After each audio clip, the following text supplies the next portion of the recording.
Hello, what is up guys? Evil Duos Time here today, back with another astrophotography video. Today is May 15th, which means it is a total lunar eclipse here for the first time since November. So if you remember back in November, took some pictures, put them up on the channel. A lot of people wanted to see the whole process, so that's what I'm gonna give you here today. We're gonna go through setup, taking the pictures, all that cool stuff. As far as the eclipse itself, it's gonna take place roughly right around here by this tree line, which you won't see because it's gonna be nighttime. It's actually gonna be pretty close, so I hope that I can get it in the frame. I'm optimistic though, so if I can't, I'll still put pictures up and show you how to go through this. As far as the evening though, it is absolutely a beautiful sunset right now reflecting off the clouds, almost worthy of a video on its own. So these clouds are supposed to roll out as the night progresses towards midnight, which is when the actual eclipse is going to take place. And yeah, so hopefully by the time it's ready to go, everything is clear and all great stuff.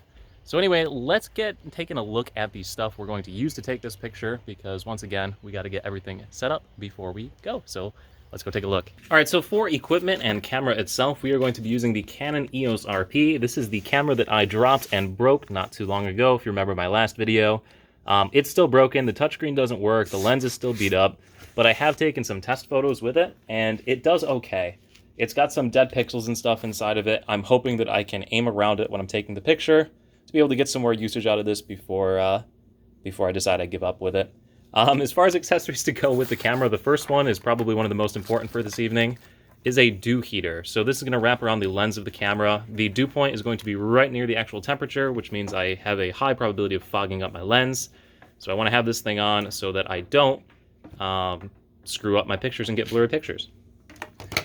The other item that I have is a remote shutter. I don't know if I'm going to use this or not. Haven't quite decided. This will be a game time decision.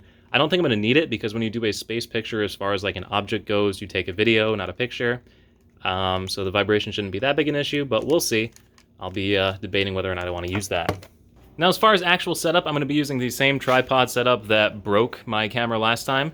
What actually happened is that this leg right here gave out and the whole tripod toppled over and broke everything. At the top of this, we have the Sky Adventure Star Tracker here. Skywatcher by Star Adventure, whatever this company is. This thing is pretty good. It does a really good job. It's worked all the way up to my 400mm lens for like the Orion Nebula pictures that you saw, so works really good. We'll put the camera at the end of this. Again, I don't really know if I need to use this. More so just that's everything that I have adapters for at this point. I'm not going to really need to track because I am taking a video more so than pictures, but we'll see how I feel. Again, game time decision. So with all of that setup stuff out of the way, the only thing left to do was wait for the sun to set and the clouds to roll out. I am out of luck on this one. I walked around with some apps that let you track like the position of stuff, and I will not be able to see the moon from my typical photography location.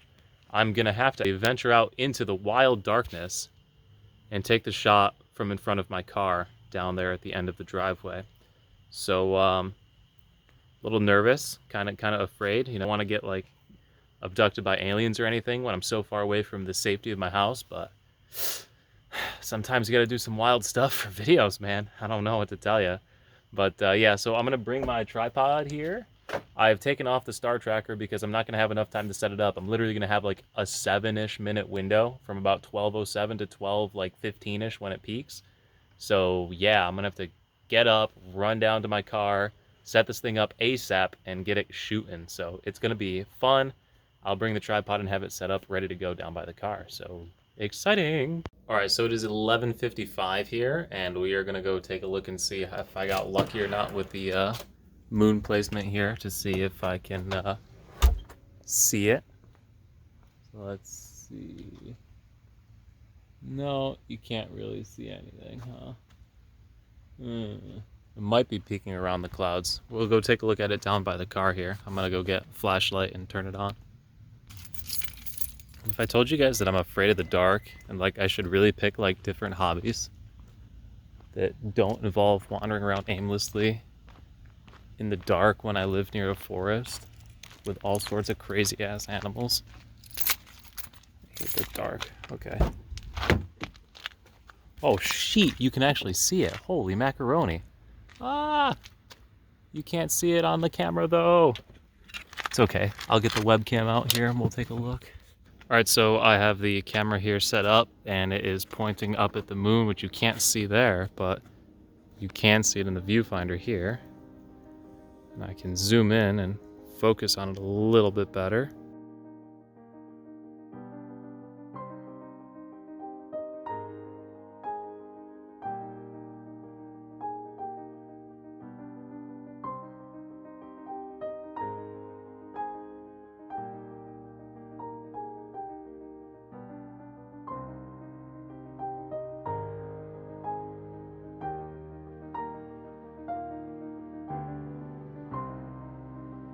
Alright, so it is finally just about done with the whole eclipse action. It still has a red hue to it, but you can see it's starting to brighten up, the shadows drifting away.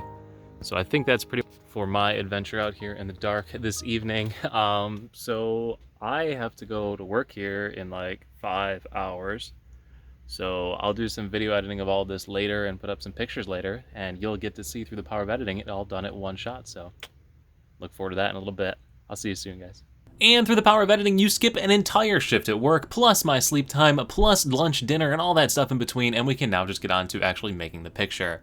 So, in order to make these pictures, we have to take the video files, like the one that you just saw a second ago, and break them down into individual frames, and then stack those frames on top of each other. So what I'm going to do is look through all of these different video files here, and try and find whichever one has the most clear pictures of the moon. Like this one, you can see it's kind of fuzzed out and a little blurry, so I don't want to use this one. Try this one right here. Also a little fuzzed out and a little blurry, and I'm gonna be honest with you, I already looked through all of these. Most of them are fuzzed out and a little blurry, which means I didn't have the focus right, but also I dropped the camera and the lens, and it just doesn't work like it used to. Like if I go back to the one from November 19th and I go ahead and look at the footage from this one instead, and we go and look at one of like the later shots of the eclipse here, you can see that it's pretty sharp. You can see the striations of the moon line here. You can see the craters. So yeah, I don't think this picture is going to come out very good, but hey, we're going to go for it anyway and show you the full-on process. So having looked at these, I actually think that this is the best clip right here. You can see some of the moon striations, and if I catch like a good frame, you can see some of the craters and everything along the surface of it. So we're going to go with this picture, this frame right here. And the first thing I need to do to get started is open up PIP. So that's PIPP. It is an app that will allow me to stack all of these pictures together. So what I do is take the file and drag it on into here.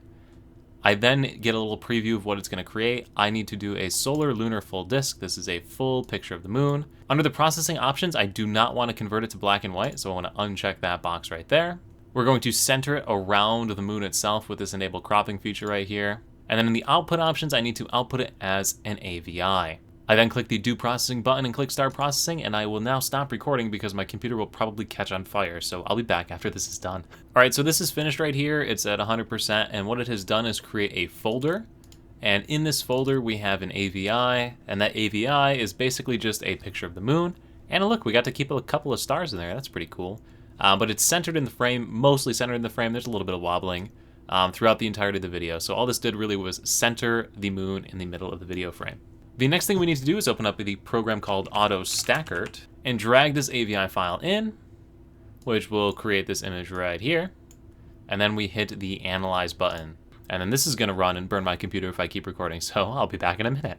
Now, after that Analyze thing is done, you need to place the alignment points on the image, and you can just hit this Auto button, which is going to explode my computer if I run that, so scratch that. Now the next thing you need to do is decide how many of the frames you want to use. So if you look at this little thing, you get a green line that shows you the overall quality of the frames, and you can kind of click through the line and see what the image looks like at each of those different frames.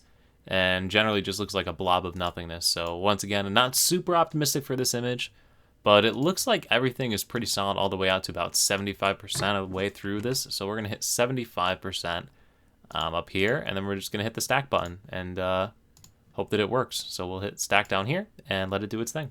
Now when this program is done, it creates another folder inside of that same folder we were in. So here's the AVI. Inside of here you have a TIFF.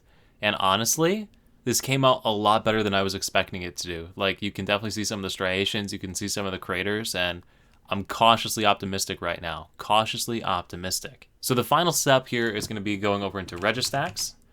Not Registry Editor, Registax. Registax 6 right here. And what you do with this one is take that file again, the TIFF file that we created now, and drag it into this program, stretch the intensity levels, and you will get your picture of the moon. The next thing you need to do is mess around with these wavelets, and honestly, don't really know how they work. All I know is that if you click on this, right, you get a little like preview area of what you're going to adjust. It like centers around it. If you click on this, you'll see which regions are going to grow and which ones are going to decrease in intensity, basically. And each of these different wavelets has a wider and wider still and wider still filter of what it's going to adjust. And you mess around with the settings on here until you get something that looks halfway decent. So I guess I'm just going to start messing around with it.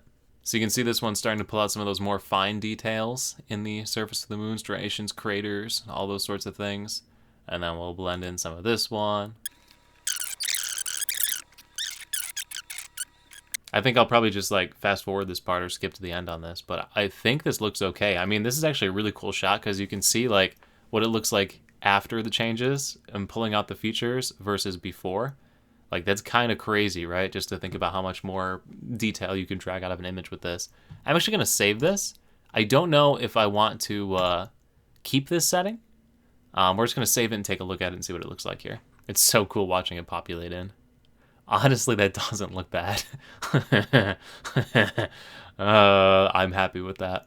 I'm very happy with that. So anyway, then you got to figure out what you're going to save it as, and that's what I'll just save it as, whatever file name popped up. So now we can take a look at that final image that we saved. It is right here.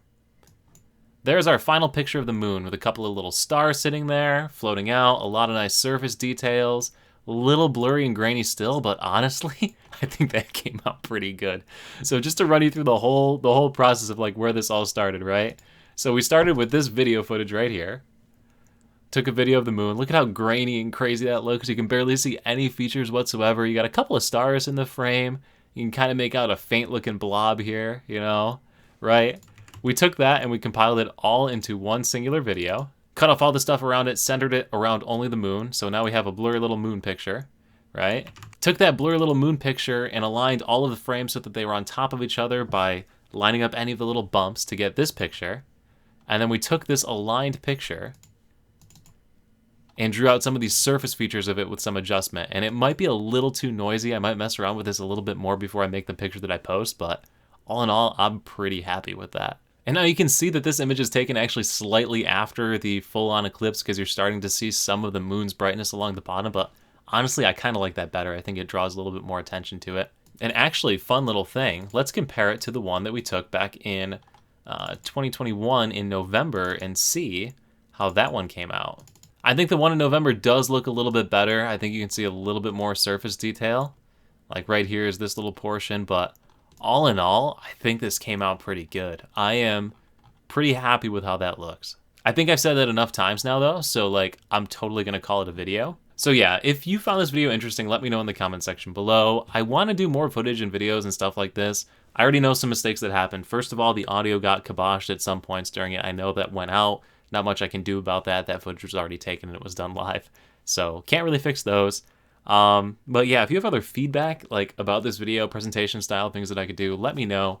I want to do more real life content and stuff, and this is a nice first start. So anyway, guys, thank you all so much for watching. Look forward to seeing you in another video. Peace.